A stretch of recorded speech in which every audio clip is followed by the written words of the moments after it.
next speaker, and I want you to give a special round of applause because she only joined us today, and despite that, had agreed to come on from Queen's High, Makhaziwe Mbhatha, who's going to speak to the theme of challenges facing the youth from her own experience and perspective. Can we please welcome her?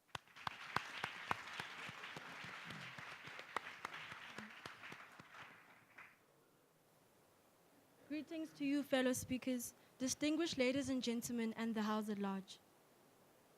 An old wise man once said to me, and I quote, "Let not the years of your youth distract you from making decisions, letting go of notions, and trying to emancipate yourself from your youth." Close quotes. After all, age ain't nothing but a number. Today is a very important day. Why? Is it important because we get to experience and be reminded of open wounds that were left to the families of the students who were brutally murdered? Is it important because we get to wear our school uniform, although it's a public holiday? Is it important because we sing enchanted songs of liberation with our neighbors? Whatever the reason may be, the fact is we have forgiven, but yet not forgotten. As I was walking through the museum, watching clips of protests and seeing old photographs of young struggle heroes, I asked myself, where did we go wrong? Are we truly the youth of the youth that fought for our freedom? And if we are we resiliently living to what is expected of us? My late grandmother, who was well-traveled and well-read, battled to come with terms of the reality that My late grandmother, who was well-traveled and well-read, battled to come with reality. But she made peace with it when I pointed out that some of my friends were teenage parents and either or affected by HIV and AIDS. Having got to meet and like them as my friends, she could not sustain the abnormality tag. However, I, as a 15-year-old girl, cannot go to the shop without a car of a male hooting at me, or without a man old enough to be my uncle say I could make a wonderful wife in his household. However, I, as one of many, comprehend that I have dreams to achieve and stones to turn over. But what about the girl who knows nothing? What about the girl that wants to achieve dreams and has lack of knowledge of achieving them? Teenage pregnancy is high, as is the prevalence of HIV and AIDS. Caring for dying relatives and younger siblings is becoming a common feature in the lives of young women. Some of them barely 10 years old, and poverty and hunger are daily companions of many. Another is the tolerance of human rights. Another is the tolerance of human rights abuse, which extends beyond those as other. The level of violence goes beyond the need to dominate. Its brutality is indicative of the turmoil in the mind of the perpetrators. The epidemic of violence against women and children is emblematic of a society at war with itself, a symptom of the poisonous wounds in the spirit of the nation. Both men and women are caught up in the brutality, but more often than not, the men are the perpetrators. Why?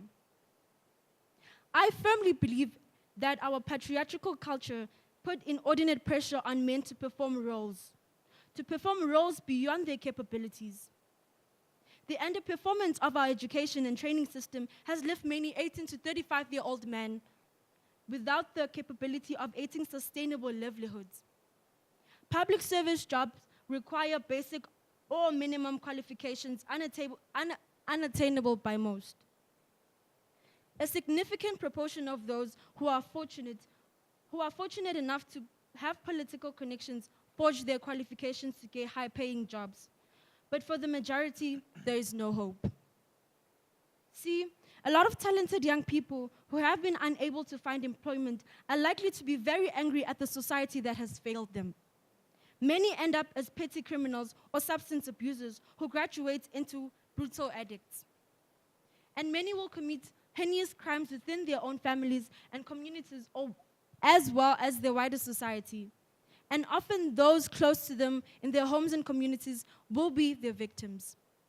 Grandmothers, mothers, and sisters become the target of the rage of frustrated young men.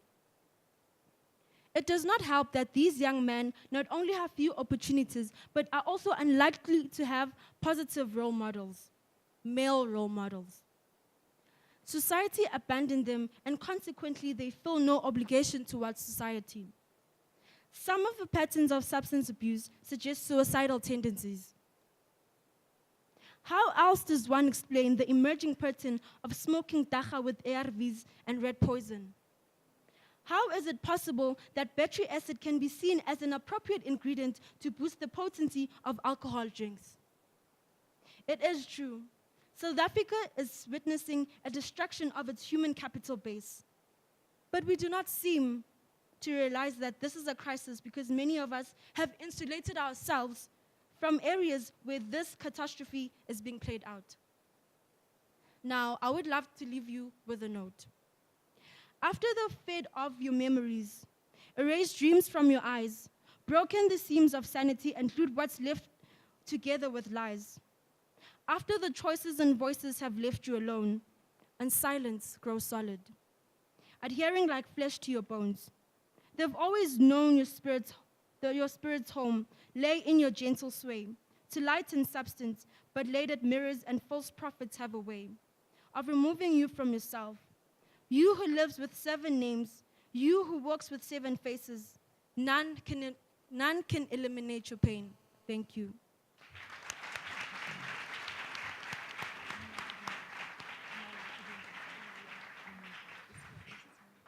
Thank you, Makhaziwe. If you are